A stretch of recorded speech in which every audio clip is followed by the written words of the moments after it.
سعید بن ابی سعید مقبری نے حضرت ابو ہریرہ رضی اللہ تعالی عنہ سے سنا کہ رسول اللہ صلی اللہ علیہ وسلم نے کچھ سوار نجد کی طرف بھیجے جو تعداد میں 30 تھے۔ یہ لوگ بنو حنیفہ کے ایک شخص کو جس کا نام ثمامہ بن اسال تھا پکڑ کر لائے۔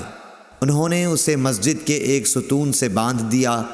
پھر رسول اللہ صلی اللہ علیہ وسلم تشریف لائے اور تیسرے روز ثمامہ کی نیک طبیعت دیکھ کر آپ نے فرمایا کہ ثمامہ کو چھوڑ دو۔